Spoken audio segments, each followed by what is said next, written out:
In 2016, a scientific paper in the journal Environmental Research Letters made headlines around the world. Dr. Simon Albert has devoted much of his scientific career to the Solomon Islands and its people.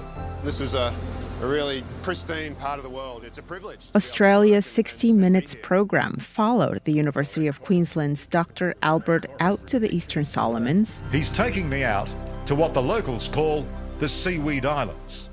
And their footage showed low-lying white sand islands, wooden homes built right on the shore next to piers that were getting swallowed up by the sea.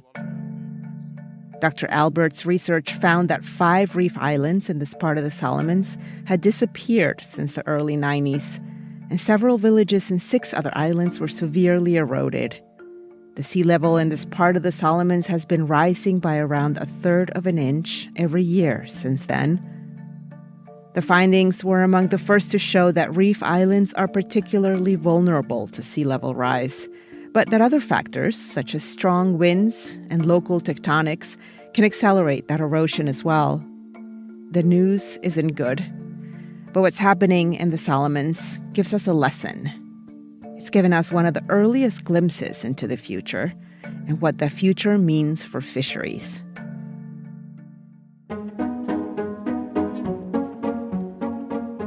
This is The Catch, a podcast from Foreign Policy about the seafood we eat and the impact it can have on our world. I'm Ruxandra Guidi. Episode 3, Vanishing Islands. The reality of disappearing islands is one of the biggest irreversible impacts of climate change. It's something that's definitely accelerated in recent decades. Even though islands have always been coming and going, islands are born, and they die. The volcano is located in the Solomon Islands and is one of the most active submarine volcanoes in the Pacific Ocean. It's almost always erupting and sometimes sends plumes of ash and steam into the air. It's called Kavachi, named after a local sea god, and it is one of the most active submarine volcanoes in the Southwest Pacific Ocean. Since the early 2000s, Kavachi's eruptions have signaled that it's a new birth, an island in the making. Volcanic islands tend to be more mountainous, which also means they can be less at risk for sea level rise. The Solomons' neighbors Papua New Guinea, Vanuatu, and Fiji are also volcanic in nature. Across the South Pacific, stories and myths of islands forming may be just as common as stories of others disappearing, though climate change poses a unique set of challenges, and the change is happening fast. The island nation of Tuvalu, east of the Solomons, could end up submerged in just 25 years.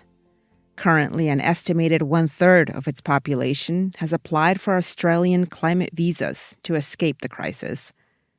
Natural disasters like cyclones, tsunamis, and tropical storms are becoming increasingly more frequent and intense. Ocean acidification, flooding, and coral bleaching affect not just fishing communities, but entire economies and ways of life. 3 out of 5 people on most South Pacific islands live within half a mile of the coast.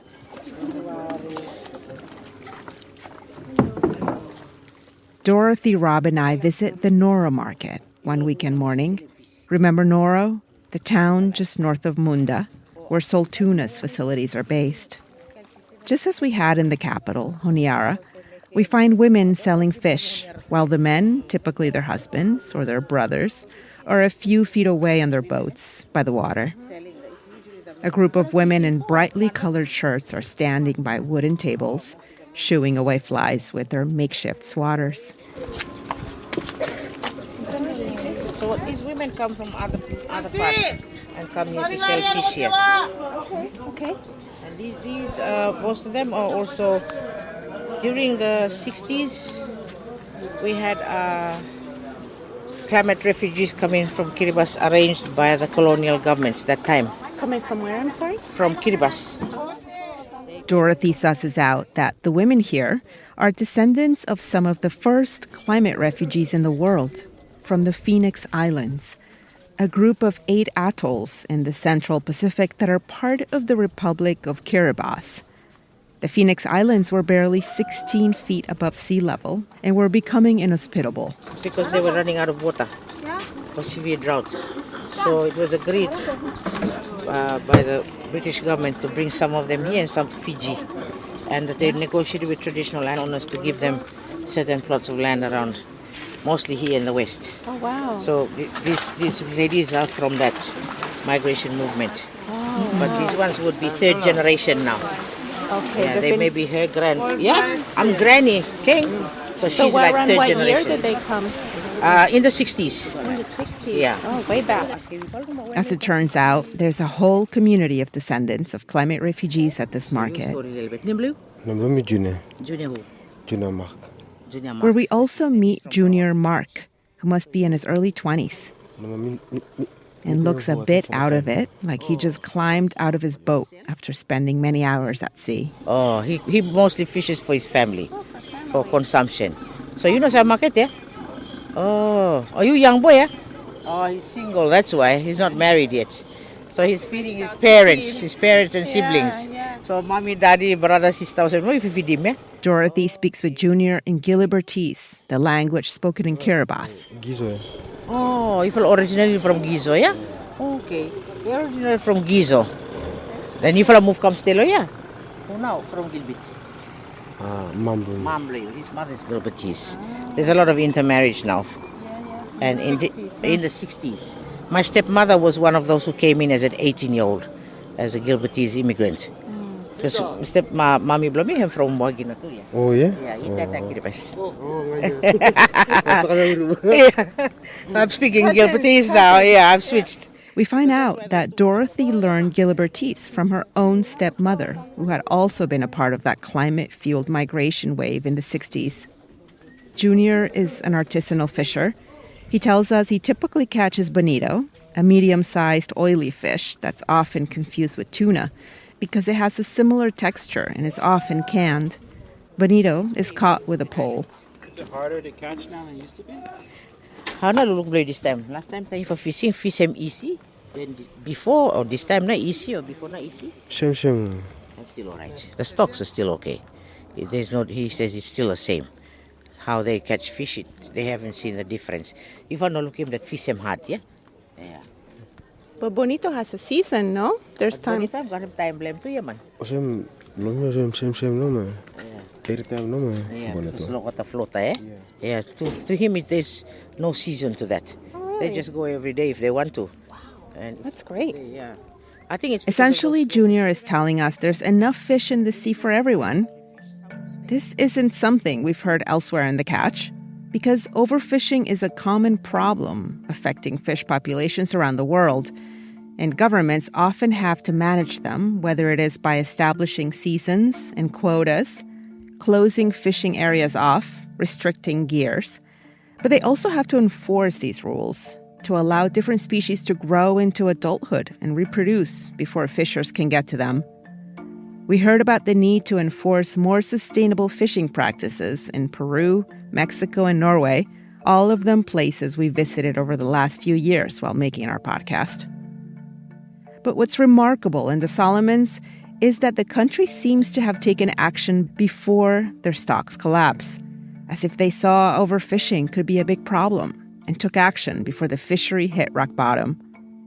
So instead of fishing seasons, the Solomons has rules for artisanal fishers like Junior so that they don't overfish around the coral reefs.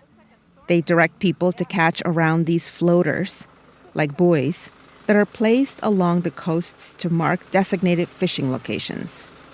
Every so often, the Ministry of Fisheries moves these floaters so that the resident tuna population in those areas and the other species there as well can get a break.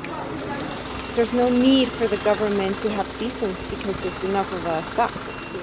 Because you see the amount that's being sold, it's not that's over-harvesting yet. Yeah. And people can still fish just for their families. Yeah, for their families, yeah. Wow. It's not at all the story we've heard anywhere else. Our government has been very proactive Very. in preventing. And it sounds like it's very much based on science in terms of what the lessons have been in other places. Like it's been informed, those unfortunate scenarios elsewhere where certain stocks have collapsed have informed the government's decision to how to manage here. Correct. Yeah, and I think that's where Dr. Alec will be able to talk on that subject, why they're doing this, because they've seen, or maybe there was a decline in the 80s or 90s, and so they've decided to put it in place before it gets worse. Dorothy's referring to Dr. Alec Hughes, a coastal and marine management expert based in Munda. He's the Solomon's program manager for the Wildlife Conservation Society, a global nonprofit. And by the way, Dr. Hughes is also Dorothy's cousin. We did tell you about her family's deep fisheries roots. But the truth is, it isn't only Dorothy who has these ties. Fish and fishing are so important to the Solomons, it isn't hard to find people who do it for a living, or who manage it, or study it, like Dr. Hughes. He grew up and studied marine science in Australia, so that's the accent you'll hear. You have communities who've been around long enough to see the changes that have happened with fishing over the 50 years sort of thing. And it's very clear that a lot more fishers out there, population growth, there's a lot more demand for fish stocks, both for, sustenance and livelihoods, well-being, income generating. And so that really is putting a pressure on the reef stocks around here. Things aren't code red just yet, he says. It's more like a yellow. Dr. Hughes says more could be done to prevent overfishing in the Solomons, despite what the fishers and the government have been telling us. By the way, Dr. Hughes is Tingo Leve's former boss. And you'll remember, Tingo is the diver and conservationist who took us on our unsuccessful fishing trip.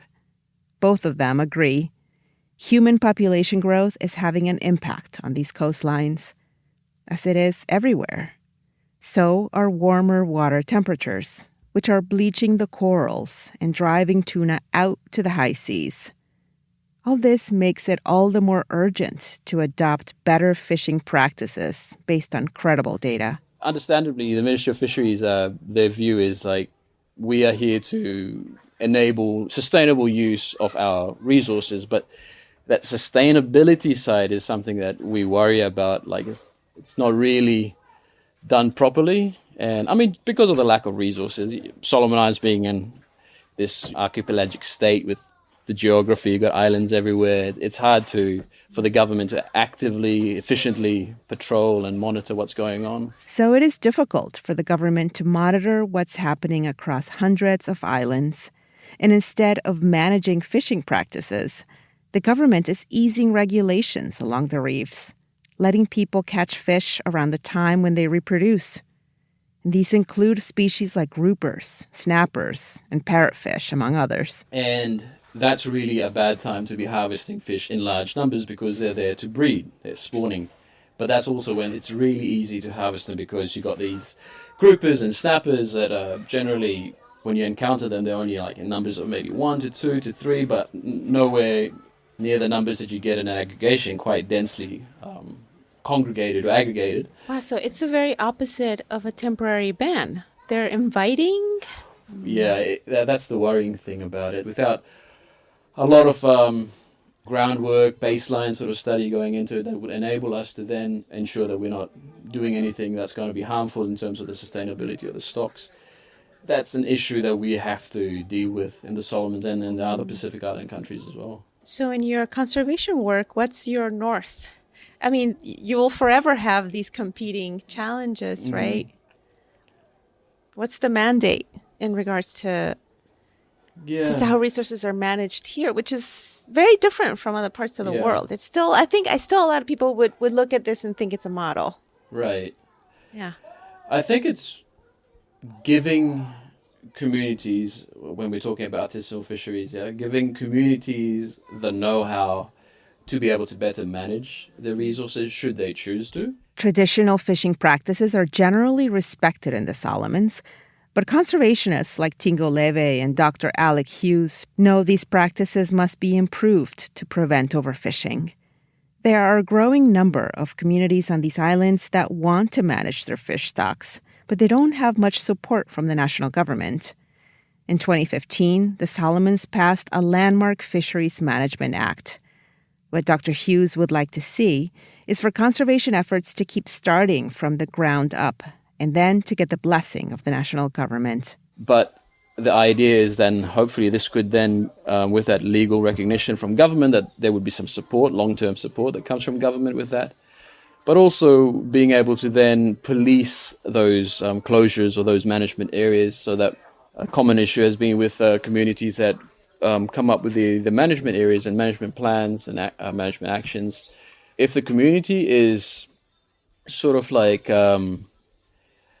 rural or isolated enough, far away from like the influences of town and big sort of population areas, where the traditional governance is still intact, then compliance to those rules that are set up by the community is usually pretty good. But when you get closer to town and bigger population, there's generally that erosion of that traditional governance structure, and then that plays a big role in how these management areas don't work out. Enforcing rules can be tricky in the Solomons, not just because populations in the islands are so spread out, but also because there seem to be two parallel systems. The national government, with the courts and police and the Coast Guard, and then the local tribal leadership. In the islands around Munda, in the Western Solomons, there are some small marine protected areas that were set up by the local tribes, and people generally respect them. They won't fish where they're not supposed to, as long as they're part of the tribe. But what happens when others show up? There needs to be a process of recognizing these protected areas at the national level, get them gazetted or officially approved so they can be enforced. And in a place like Munda, where we're currently trialing out this process of getting the management area gazetted, it will be the first of two areas that have gone through the stage at the provincial level. The government has endorsed it. Now we've got it up. It's with the Attorney General's office, and they're reviewing it with the Ministry of Fisheries, and it's all looking good. We're just waiting for them to get back to us to say, yes, we can move ahead with the gazettement, because that will then be a game changer kind of thing in terms of how we manage these community fisheries around here. This all sounds very promising. It's a unique system, something we hadn't heard about yet on The Catch. We wanted to understand the dynamic. How, when it comes to fisheries, there can be traditional norms and concepts of sovereignty and also national priorities and laws. The tribal chief of Munda was kind enough to explain it to us. He was more than 6 feet tall, and he wore a polo shirt and khaki pants. We met outside our hotel, next to the coast, as the local staff was setting up for dinner. My name is John Pina. I'm from Munda. I'm one of the traditional leaders here. I represent the Dundebe Tumbangara. Has your role, I guess, or the role of chiefs shifted in the last, 25, 50 years? I've been reading how in some communities, those roles, those responsibilities are not taking it seriously by the population, or maybe they've eroded. Yeah, in a sense, because of, capitalist social issues that's creeping into our society. And then things are starting to change. For example, that the younger generation, they thought that they can do things their own, yeah? But in the end, they will have to come back to us to help them out in certain areas like that. When there's problem with the land, then they have to come back to us. Because we know, we establish other areas within the Dundebe Tumbangara. We have people who look after the resources. So just to be clear, the land here belongs to his people. But each family has collective lands within it. And it's not just the land they control. They also have rights over the waterfront. This is a great model for indigenous sovereignty. Not all tribal communities around the world can say that they have rights over their land and their waters to the degree that tribes here in the Solomons do. Their cultural norms also go back many generations. Fishing is part of our life here, but we have to control it as well. We have a traditional fishing technique, which we call kwarao. That's an example that we make certain control within our community. Yeah? What is kwarao like? Kwarao is a way of fishing that we use vines from the bush, and then we have hindis, they call. They are stones that they put that those are the Hindis that we have to come and put the vines around. It's like a net. The noise of the vines and the water and everything, the fish are scared. So they just congregate within the vines. Yeah. Okay. It allows you to catch more. More. Then, regardless of the size of the fish. So it is a traditional form for mainly when there's feasting or there's something important, death or something like that. And then we'll do quaram, mainly during this period when the tide is low during the day. But then it becomes commercialized sometimes. They're selling the fish to the fish market and all this. And then it becomes a problem. And that's why when we see that the conservation part of it, that we have to conserve, we have to sustain the fish for our people, for the future generation as well. So we put the rule, we have to stop it. And it stopped. People listen. Chief Pina hasn't done this alone. He's partnered with fellow chiefs from his region to push for more conservation. We set up a conservation team within the Wetumbanga, the Chief's House of Chief. And they are the one who are doing all this conservation thing within the reefs around here. And then we have areas that we totally close for fishing, put nets or whatever. We have to keep those areas because spawning time, those are the areas that fish spawn. And then Protected areas? yeah, marine protected area, that's the one, that's the word. And that's it. This conservation team, they are working well, but there's not enough support from the government. Even there's no legislation that will actually give them power or something like that. So there are other people from outside poaching the areas. So it is affecting the things that we have already put, yeah, the rules and all these regulations within the community. So in some ways, you are moving ahead of the national government. You're able to do this, or at least are trying to, without having a national law that protects you, that puts resources towards these marine protected areas. Yes, we are. And that's why we have to work with our member of parliament so that they can put an act in parliament so that these marine protected areas are protected according to the law of the land. And that will really help.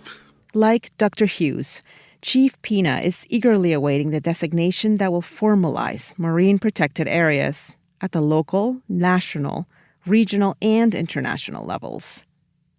I find it remarkable that these communities are self-organizing to protect their reefs in the face of climate change, shifting populations, and changing cultural norms.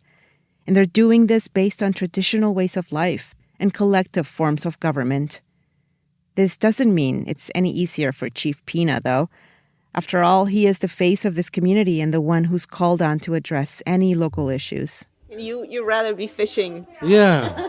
Sometimes it's tiring, you know. You just can't take these things out of your head, then you go to sleep with it, and then next day it comes back again. And then, because we have to deal with people with issues, like land issues. We have to, some conflicts within families. We have to go in. Yeah, no, it's a lot. And as you say, there's so many changes happening, so much development, influx of money and interest. That's the main thing, the influx of money. And people are starting to change how they think. It's not like in the past where people know what's their role within the community. Now, because money comes in, there's a tendency of people thinking for themselves. We want something out of this one like that. But it is a communal thing in the past. We all have to work together. Figuring out the balance between tribal and national laws is more urgent now because of the impacts of climate change. It is simply existential. We will check out one of these homegrown marine protected areas about 3 hours away from Munda in a future episode. But before we get to that, we want to take a step back and zoom out, way out, to check in on international talks for a high seas treaty, which would supercharge ocean conservation like nothing else. I think that the BBNJ treaty is kind of one glimmer that we have at the UN where when countries work together, things can materialize, and they can materialize quite rapidly. And that's it for this episode of The Catch. Our show is a production of Foreign Policy in partnership with the Walton Family Foundation. Our production team includes Rosie Julin, Rob Sachs, and Susanna Mays. Special thanks to my co-reporter in the Solomons, Dorothy Wickham. If you like what you're hearing, let us know. We'd love to hear from you.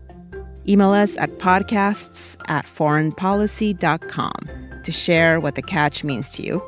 Maybe it has inspired you to work on fisheries or eat more seafood. Maybe you shared a fun new fish fact with a friend.